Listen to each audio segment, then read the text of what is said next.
Mesdames et messieurs, ravis de vous retrouver et une nouvelle édition de Direct pour ce jeudi 23 juin 2016.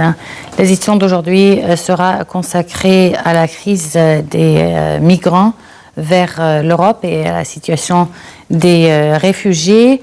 Mais nous allons avant avoir quelques reportages concernant le référendum en Angleterre et concernant la Corée aussi, et l'arrivée surtout du navire Mistral, le Gamal Abdel Nasser, aujourd'hui, et on va avoir quelques interventions concernant cela. Notre invité aujourd'hui sera monsieur l'ambassadeur Al-Noqali pour nous parler de tout cela, mais on va commencer par notre premier reportage concernant les Britanniques qui votent aujourd'hui sur leur appartenance à l'Union européenne lors d'un référendum historique qui se joue sur le fil du rasoir et qui va déterminer leur avenir et celui de l'Europe. Deux sondages parus la veille donnaient une légère avance à une sortie de l'Union ou Brexit, mais un troisième plaçait le maintien en tête, laissant entier le suspense. Voyons ensemble.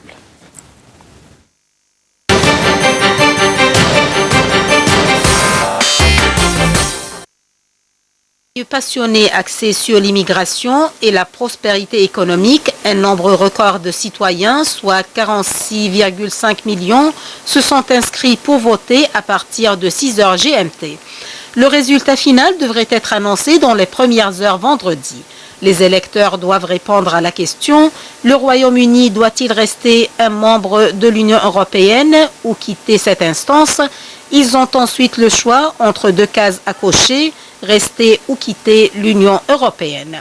L'enjeu est de taille et tous les dirigeants européens sont intervenus pour retenir les Britanniques, conscients que leur départ ferait peser une menace de désintégration du club des pays membres de l'Union européenne. Outre les conséquences économiques immédiates pour le pays, fort remous sur les marchés et chute probable de la livre, un Brexit serait dommageable sur le long terme, ont prévenu toutes les grandes institutions internationales, du FMI à l'OCDE. Il devrait aussi une période de turbulence politique avec un probable départ du Premier ministre conservateur David Cameron qui a lancé ce référendum et mené la campagne pour un maintien dans l'Union européenne. Il pourrait aussi entraîner un éclatement du Royaume-Uni si les Écossais europhiles mettaient à exécution leur projet d'organiser un nouveau référendum sur leur indépendance.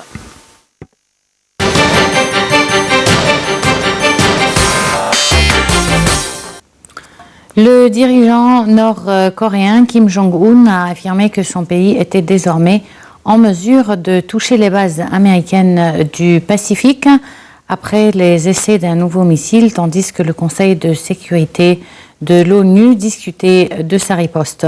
Monsieur Kim, qui a personnellement supervisé mercredi l'essai réussi de 2 missiles, a présenté ces tests comme un grand événement renforçant la capacité de frappe nucléaire préventive de son pays. Un commentaire.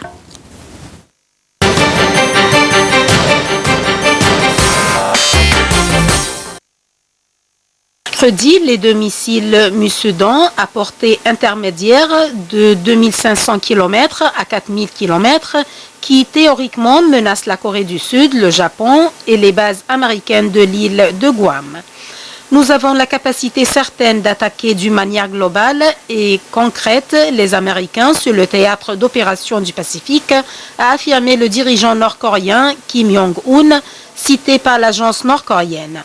Le succès de cet essai a marqué une occasion importante de renforcer encore la force de frappe nucléaire offensive de notre État, a-t-il encore dit. Après 4 tentatives infructueuses cette année, les Musudan tirés mercredi semblent avoir volé sur des distances nettement plus importantes.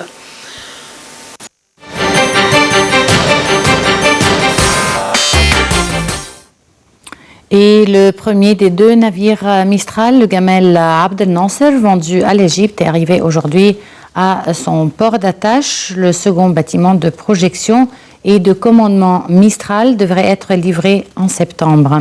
Les deux navires qui disposent par ailleurs d'un hôpital embarqué peuvent à la fois être utilisés pour des missions de surveillance ainsi que pour la projection des forces de combat. Un commentaire et tout de suite après, on entame notre partie débat.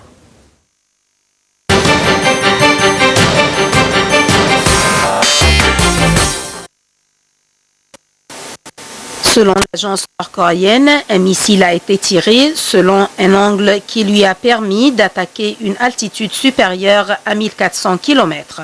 Ces essais ont été largement condamnés par les capitales étrangères et à la demande de Washington et Tokyo, les ambassadeurs des 15 pays membres du Conseil de sécurité de l'ONU ont mené des consultations à huis clos. L'ambassadeur adjoint de la France auprès de l'ONU, dont le pays préside actuellement le Conseil, a noté mercredi une très grande convergence de vues parmi ses membres. Ils ont unanimement estimé que ces tirs étaient une violation de toutes les résolutions. Une déclaration formelle qui devrait reprendre ce message de fermeté pourrait, selon lui, être adoptée dans les prochains jours.